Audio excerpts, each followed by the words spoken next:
اگر آپ کو میری ویڈیو اچھی لگے تو ویڈیو کو لائک کر دینا اور چینل کو سبسکرائب کر دینا۔ تو چلیں شروع کرتے ہیں۔ 12 سال کا کاشف بہت شریر لڑکا تھا۔ شرارت پر وہ اکثر والدین اور دادی سے ڈانٹ کھاتا تھا۔ اس کی بہن علیزہ اس سے 1 سال بڑی تھی۔ کاشف کی پھوپھی دوسرے شہر سے اپنے بچوں شان اور فائزہ کے ساتھ ان کے گھر آئی ہوئی تھی۔ وہ دونوں بہن بھائی کاشف اور علیزہ کی ہم عمر تھے۔ ایک دن بچوں نے دادی سے کہانی سننے کی فرمائش کی تو وہ راضی ہو گئیں۔ شان بولا، نانی کوئی بھوت کی کہانی مت سنائیے گا، مجھے بڑا خوف آتا ہے بھوتوں کی کہانیوں سے۔ یہ سننا تھا کہ کاشف کے کان کھڑے ہو گئے۔ ایک شرارتی مسکراہٹ اس کے لبوں پر اور آنکھوں میں ایک چمک سی آ گئی۔ علیزہ اسے معنی خیز نظروں سے دیکھنے لگی۔ کہانی ختم ہونے کے بعد علیزہ نے کاشف سے کہا، لگتا ہے تم شان کو بھوت بن کر ڈراؤ گے۔ کاشف منہ پر انگلی رکھتے ہوئے بولا، آہستہ بولو،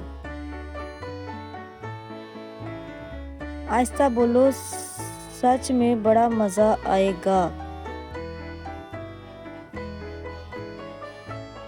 کاشف اور شان الگ الگ کمرے میں سو رہے تھے۔ شان کے سونے کے بعد کاشف اٹھا اور چپکے سے باہر جا کر اس نے بھوت کا گیٹ اپ اختیار کیا۔ اب اس کے قدم اپنے کمرے کی طرف بڑھنے لگے جہاں شان سویا ہوا تھا۔ کمرے میں مدھم روشنی تھی۔ کاشف آہستہ آہستہ قدم بڑھاتا ہوا شان کی طرف بڑھ رہا تھا۔ اس نے دیکھا کہ شان چادر اوڑھے بے خبر سو رہا ہے۔ اس سے پہلے کہ وہ چادر ہٹا کر شان کو ڈراتا، اچانک کسی نے اس کے کندھے پر ہاتھ رکھا۔ کاشف نے جو گھوم کر دیکھا تو اس کی روح فنا ہو گئی۔ علیزہ اور فائزہ دادی جان کے کمرے میں تھیں۔ علیزہ جاگ رہی تھی۔ اسے معلوم تھا کہ کاشف شان کو بھوت بن کر ڈرائے گا۔ ابھی تھوڑی ہی دیر ہوئی تھی کہ اچانک علیزہ کو کاشف کی چیخ سنائی دی۔ اسی دوران فائزہ بھی اٹھ گئی اور مسکرانے لگی۔ اسے دیکھ کر علیزہ کو بڑی حیرت ہوئی۔ تم کیوں مسکرا رہی ہو؟ علیزہ نے پوچھا۔ فائزہ نے علیزہ کے کان میں کچھ کہا جسے سن کر علیزہ بھی مسکرا دی۔ کاشف کی چیخ سن کر دونوں ہنس پڑی، پھر اٹھ کر کاشف کے کمرے کی طرف چل دی۔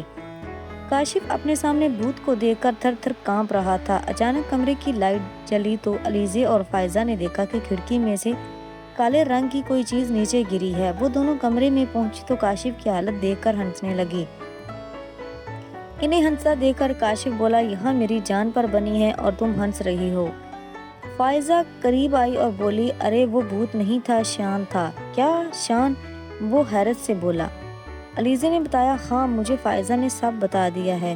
دراصل جب تم شان کو ڈرانے کا منصوبہ بنا رہے تھے تو ان دونوں نے سن لیا تھا اور سوچا اس سے پہلے کہ تم شان کو بھوت بن کر ڈراؤ، الٹا شان بھوت بن کر تمہیں ڈرائے گا۔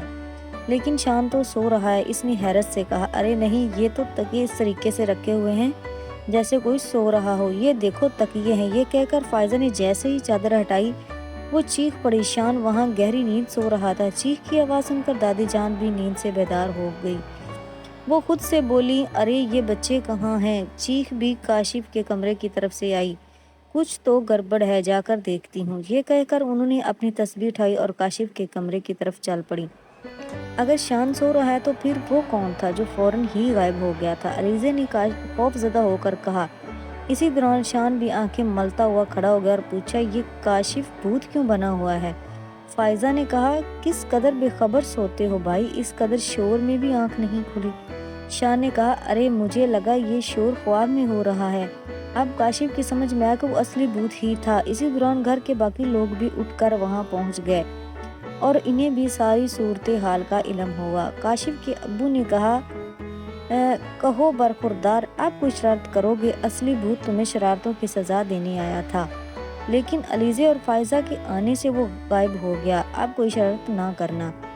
کاشف اپنے کانوں کو ہاتھ لگا کر بولا، میری توبہ ہے جو میں نے آئندہ کوئی شرارت کی ہو۔ دادی بولی، ہماری بات تو تم مانتے نہیں تھے، بھوت کی بات فوراً مان لی۔ اچانک شان چیخا، بھوت کہاں ہے؟ یہ کہہ کر کاشف خوف سے کانپنے لگا۔ اسے کانپتا دیکھ کر شان زور زور سے ہنسنے لگا۔ یہ اب تک پتہ نہیں چل سکا کہ غائب ہونے والا اصلی بھوت تھا یا کوئی تیسرا کردار تھا۔